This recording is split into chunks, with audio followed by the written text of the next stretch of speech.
organization size and complexity of organization. Earlier we have discussed about the small size and the large size of the organizations. Now the organizational characteristics during the life cycle, what is the bureaucracy and Weber's dimensions of the bureaucracy and the basis of organizational authority, the size and the bureaucratic structure, the types of the complexity, building up layers of the complexity in the organizations. How do I manage the complexity in my organization, the McKinsey quarterly, and as usual we will be talking about the case study, research papers, book recommendations and references.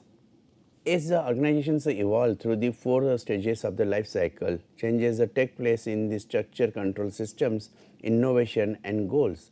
The organization's characteristics associated with each stage are the entrepreneur stage. Initially, the organization is small and non-bureaucratic, and one person show the top manager provides the structure and the control system. Organization energy is devoted to the survival and the production of a single product or service. In collectivity, this is the organization's youth, growth is rapid and the employees are excited and committed to the organization's mission. The structure is still mostly informal, although some procedures are emerging and the continued growth is a major goal. The formalization at this point, the organization is entering the midlife. The bureaucrats' characteristics emerge. Major goals are internal stability and the market expansion. The top management delegates, but it also implements the formal control systems. This is the stage where the Jeff Bezos of the Amazon is having the trouble managing the transition because he does not want to give up the personal control. Elaboration, the nature organization is large and bureaucratic with the extensive control systems, rules and the procedures. Organization managers attempt to develop a team orientation within the bureaucracy to prevent the further bureaucratization. So, top managers are the concern with the establishing a complete organization. So, innovation is institutional through an R&D department. Management may take the bureaucracy and the streamline it. So, therefore, these are the four stages are there and during the organizational life cycles are there. So, when we talk about that is the embryonic stage, then the growth, then maturity and then declining is there. So, similarly, we are talking about that is at the declining stage, the elaborations become the more important is there. Now, I will like to explain this particular figure, and here we find out that is these particular four stages, that is the entrepreneurial, collectivity, formalization and the elaboration is there.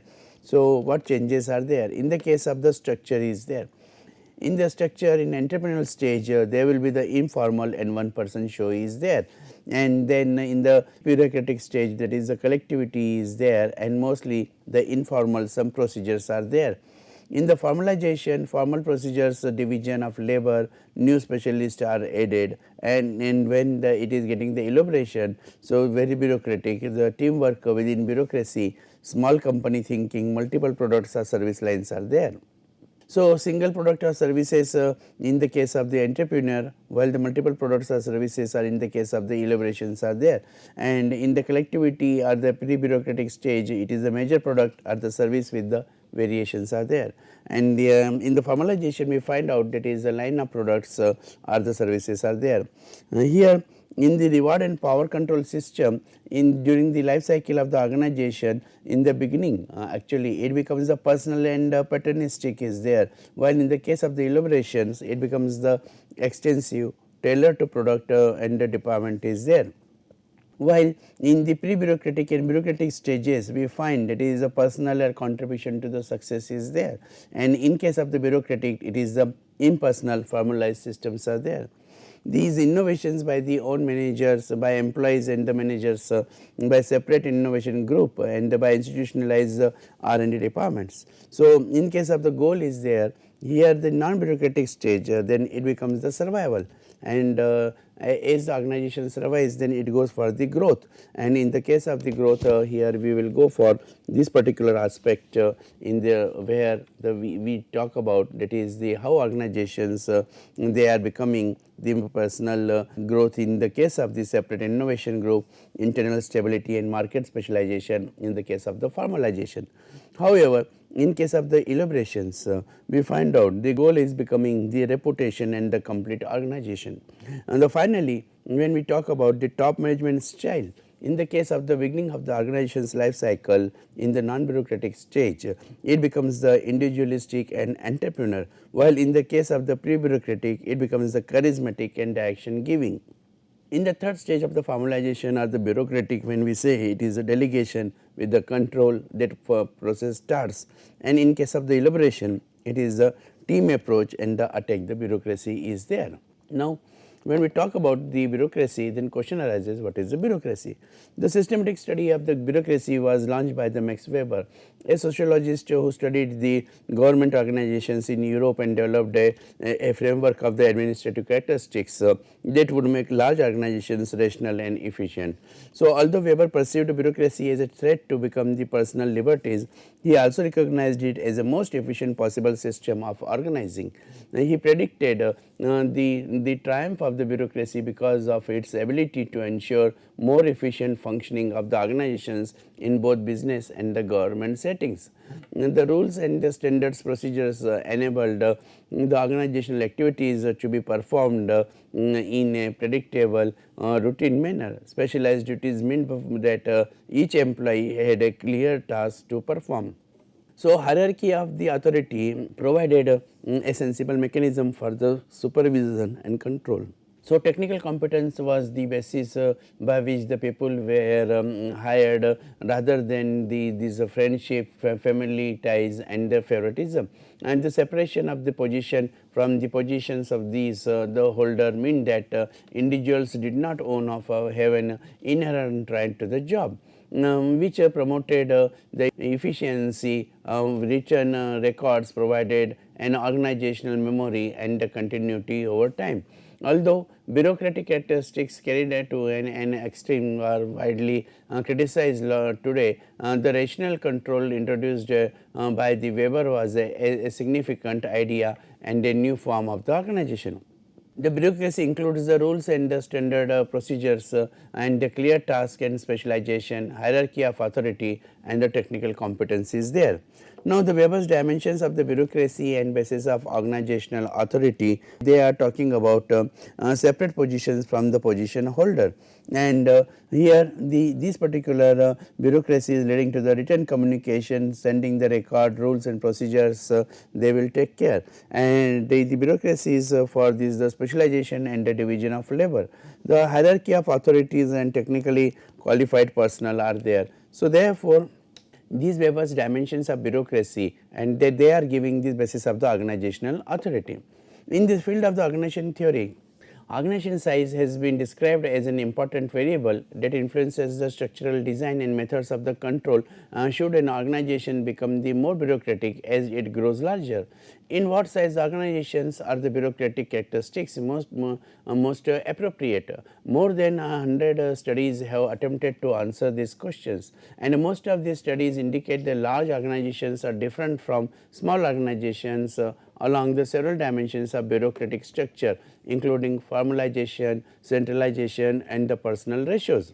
When we are talking about the formalization, it refers to the rules, procedures and written documentations such as the policy manuals and job descriptions, and that prescribe the rights and duties of the employees. Usually large organizations are more formalized since they rely on rules, procedures and the paperwork to achieve standardization and the control across their large number of employees and the departments. For example, a locally owned coffee shop in a small town does not need the detailed manuals, policies and the procedures, and that Starbucks uses to standardize and control its operations around the world.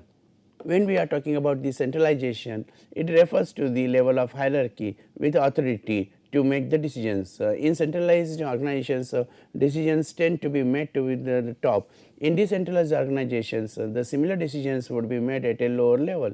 As an organization grows larger and has more people and developments, decisions cannot be passed on to the top because the senior managers would be overloaded. Thus the organizations that permit the greater decentralization. In small startup organizations, on the other hand, the founder or the top executive can effectively be involved in every decision, large and small. So, in personal ratio, the another characteristics of the bureaucracy that relates to the personal ratios for the administrative, clerical and the professional support staff is there. The ratio of the top administration to the total employees is actually smaller in large organizations. So, indicating that the organizations experience administrative amenities and then they grow larger. The clerical and the professional support of start ratios tend to increase in the portfolio to the organization size, and the clerical ratio increases because of the greater communication and reporting the requirements needed as organizations grow larger. The professional staff ratio increases because of the greater need for the specialized skills in larger complex organizations. As organizations increase in size, with the administrative ratios that defines and the ratios for the other support groups increases, and the net effect for the direct workers that decline as a percentage of the total employees. In summary, whereas the top administrators do not make up a disappointment number of employees as a large organizations, then in large, the idea that proportionately greater overhead is required in the large organization is supported. Although large organizations reduced the overhead during the different economic years of the 1980s, and overhead costs for the many American corporations began the creeping back to the again as revenues and scored during the late 1990s. With the declining US economy, many companies have again been struggling to cut overhead costs, keeping costs for the administrative, clerical and the professional support staff low represents on the ongoing challenges for the large organizations. In the personal ratios, then when we talk about, so it goes in the organizational size, when it is a small, then it is going for the top administrators will be there. So, percentage of the employees of the top administrator and that will be higher, but as soon as the organization size becomes the large, then these top administrators there you will find that is the there the clerical staff is less. Similarly, here the percentage when we talk about the professional staff that keeps on increasing from this as the organization size increases, the percentage of employees that also increases. When we are talking about the line employees, in the line employees when the organization size is small, then we find that line employees are more, but as soon as the organization size increases, the line employees are less. So, this particular diagram gives us a message that is the size of the organization and the number of the top administrators, professional staff, clerical staff, line employees that also gets affected, and the percentage of employees for this professional staff and the clerical staff that increases, while the line employees and the top administrators the percentage of employees that decreases. So, here when we talk about the complexity, here the imposed complexity includes the laws, industry regulations and interventions by the non-governmental organizations, and it is not typically manageable by companies. Inherent complexity is intrinsic to the business and can only be jettisoned by the existing a portion of the business is there. The design complexity results from the choices about where the business operates, what it sells to whom and how. Companies can remove it, but this could mean simplifying valuable wrinkles in their business model. So, unnecessary complexity arises from the growing misalignment between the needs of the organization and the processes supporting it. Once identified, it is easily managed. And this building up layers of the complexity in the organization's inherent complexity, then the design layers of the organizational complexity, and then it is going to be the dysfunctional complexity, and the imposed complexity is there, that is the externally imposed. So, here we will find out that is this layer of these the complexity in the organizations when internally generated and where the externally generated, this complexity is increasing. So, when organizations first begin to operate in the marketplace, the initial degree of complexity in managing them is limited, because the same way the people are involved in the setting of the strategic goals and the operating the day to day businesses. So, at this initial stage the strategic complexity has a substantial overlap with the operational complexity, and because of the active internal and the external network, the nodes and the interactions are few and easy to understand and control. With time and growth, if the business succeeds, new layers of complexity are added. The active network evolved by the addition of the new nodes and the new links, which may represent new business functions, new roles, and these here we will find that is these new positions, new managers, new workers that inside, along with the new customers, new suppliers, and possibly added the interactions with the government agencies outside. First, at the core there is an inner layer of the inherent complexity associated with the basic components required for an organization to perform needed the key functions and tasks. For example, a new small hotel must operate certain basic functions such as the reception desk to handle reservations, room cleaning, facilities, maintenance, etc. Now, moving outwards, the second layer refers to the design complexity and is added to provide a desired differentiation of the products or services for the special process required for the competitive advantage. Design complexity is associated with the certain desired features offered to customers or the certain process attributes such as the flexibility or the reliability needed to serve a specific market segment. Dell's unique supply chain features contribute to this component of the design complexity, but is offset by the strong competitive advantage of the serving each customer's unique requirements. The third layer refers to an organization's dysfunctional complexity, which originates in existing the misalignment in the business processes, and the results from these ambiguous roles or the decision rules are from the disconnects in the production and the distribution processes of the supply chain is there. Finally, the outer layer of the complexity onion represents the imposed complexity from the environmental conditions and the constraints. These are related to the government tax laws, trade laws, environmental regulations are the other rules and limitations specific to a given industry. As an organization grows and expands with more facilities, more products, more suppliers, etc., the above layers of complexity increases in size and have further adverse impacts in managing the organizations at the strategic and the operational levels. So, how do I manage the complexity in my organization? The McKinsey quarterlies it talk about why this is important. So, all companies must grow. It is an imperative that is the driver companies to create new products and services, enter the new regions and move into the new businesses. As they expand, they inevitably become the more complex. Their organizational structures develop the layers upon layers, their reporting lines become the tangled, and then the people from senior management through to the front line find it harder to get the work done. When the time, energy and resources are spent on activity and interaction that do not create value, complexity starts up to damage complexity's performance, but the complexity cannot always a bad thing. When we analyze drivers of the perceived value creating, we found that some of the most important tend to create complexity as well as value. The number of the customers you have, the number of the products or services you deliver, the extent to which the people cooperate and multitask within your organization, the number of the countries you operate it and the number of the people you employ all increase the level of the complexity in your company as well as the helping you to the make more money.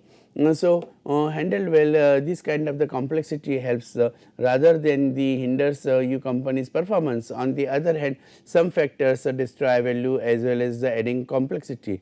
The amount of regulations in your industry and how quickly it changes, the extent of duplication in the activities, roles, responsibilities in your organization, the frequency of the change in your organization, structure and the rate of new entry and change of strategy by your competitors all tend to make your company less profitable and the more complex is there. This is the kind of the complex that you may well want to the managing the complexity well, and that can create the three major benefits are there. So, high return is the research with the 1150 senior executives of the major companies, the fetch of which had at least the 1000 employees. We found that the companies reporting low levels of complexity, those where it was the easy to get things done, had the highest return on capital employed and the highest return on the invested capital. So, lower cost in our experience 4 out of this organization that reduce the complexity, also reduce their cost. Some have saved almost 20% of the personal cost by eliminating the activities that create the complexity, and the little values are there. So, improved employees satisfaction and that reducing the complexity removes barriers to the getting the things done. When one retailer managed to cut the time it took to diversity and approve some new products by almost half, it also took care of the frustration experienced by the product development and operational staff at the same time. When we talk to executives, they recognize the scope for the creating value from the complexity, but they are equally aware of the problem it can cause. So, poor responsiveness to the customers, weak risk management, inefficient processes, and the confusion and stress among employees are there. So, once they feel that the problems are becoming the more acute and fueled by such factors as the rising levels of the mergers and acquisitions, product proliferations, increasing regulations, and the greater emphasis on internal collaboration. What can we do? They asked to manage on rising in the levels of the complexity more effectively. What do I need to know? The leaders wanting to manage the complexity well should be aware of the few insights that could make the differences there. So, not all complexity is bad, this complexity is not always helpful, it is often value in having the multiple business units and operating in a global scale. Complexity can be part of a successful business plan, as the Dell shows by these custom building computers at a speed to meet the individual orders. Similarly, the broadening a product offering many brings benefits that they outweigh the cost. So, what leaders see as complexity is not what the organization experiences complexity. So, when we ask top executives about the sources of complexity in their business, they focus on the external and the structural factors, the scale and the scope of their company, the design of the other organizations, and the new legislation. But when talk to people 2 or 3 levels down, often they plays in the change of the clients, projects, or the operational units. The story was very different for them. Complexity mainly resides in such thing as the unclear reporting lines, that is having the hastily defined accountabilities and the insufficient internal processes. So, it is not that anyone was not right or wrong, and the point is that the different forms of the complexity manifest themselves at the different points in an organization, and that means that any company wanting to tackle the complexity must start by the looking at how it is experienced throughout the whole organization. So, it is easy to mistake the symptoms for cause. Many organizations complain of the problems such as the excessive bureaucracy, proliferation meaning, and slow decisions making, but the treating the symptoms without treating their root cause leads to a short term solution. At best, employees on one major financial institution felt that they were spending too much of their time on the unproductive work, particularly in meeting of that did not keep to the agenda or make the decisions. Before addressing the symptoms, however, the company investigated likely cause and discovered that accountabilities within the organization were both unclear and duplicated between the roles are there. To arrive at a lasting solution, it coupled measures to address the symptoms such as creating the new protocol to keep the meetings on track, and we work to address the causes such as the redefining which parts of the organizations were responsible for what and building the new accountabilities into the descriptions. So, leaders are not created equal in their ability to manage the complexity. The level of complexity an individual experience does not always correlate with the formal complexity of his or her role. The part of the reason is that the certain individuals are the better at the coping with the complexity than the others are there. So, what sort of the capabilities does a manager need to tackle complexity efficiently? So, we call them these ambidextrous. So, capabilities, the ability to keep these business that is trickling on a daily basis while looking for ways to expand and improve it. Examples might be include the going out of our way to the collaboration with the others on cross business projects, taking the initiative to pursue the opportunities that lie beyond our formal role definitions, keeping multiple projects going the same time and helping people from the different areas to connect with one another. So, organizations can build such capabilities through the targeted training. Another helpful step is to identify particularly that is the complex roles. These are pivotal to strategy delivery, and then look for the people with the ambidextrous capabilities to fill them is there. So, carrying on as normal would not make the complexity go away. Organizations that report a high level of complexity are poor at the creating the value. So, this is not an issue that on management can afford to ignore or delegate to others. So, leaving employees to the struggle with the complexities in the hope that they will eventually learn how to manage. So, it wastes energy and resources. So, when people find it hard to get their things done or the decision made, their moral suffers and the frustration sets in. So, to prevent this downward spiral taking hold, the top team needs to address the issues that is the head on is there. Such cases may respond to a targeted approaches and they are taking people out of a particular process to simplify it, reducing the number of the people involved in making the key decisions or moving people with the ambidextrous capabilities into the complex roles. Changes like this can make all the differences, but they do not usually happen without active intervention from the top is there. This is the case study which you can refer for your further readings that and find out that is the how here these complexity that can be handled with the help of the employees understandings. So, employees are asked to clean off their desk at the end of each day, so they can start fresh the next morning is there. Now, in this particular case study you will find that is the focus is more on that is the how you can find out in a complex situation the solutions, and also the role of a leader where the knowledge, performance and capacity, etiquettes, evidence, positions and leadership, these all the dimensions they are taken into the considerations are there. This is the research paper.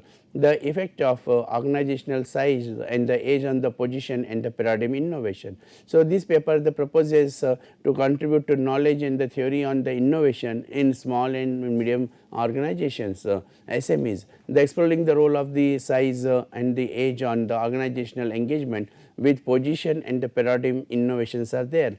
The findings of this particular paper which suggests that the organization engagement with the position and paradigm innovation is not affected by the either age or the size is concerned, rather than here it has been focused on the research that is if you can make the better engagement with the positions, then definitely these paradigm innovations that can be taken care of.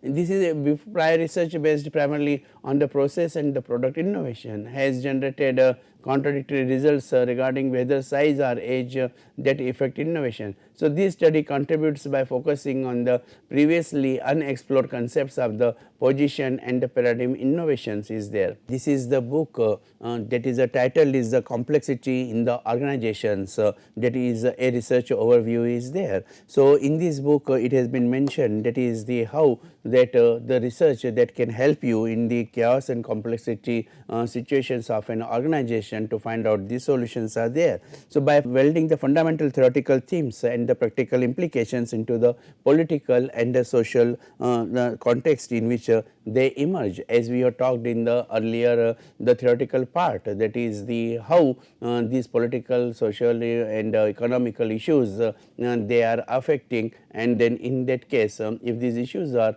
creating the complexity, how you can find out the solutions are there. So, these are the references which you can refer for your further studies into the details, and you can identify that is the how complexity can be also the beautiful to find out the solutions are there. Thank you.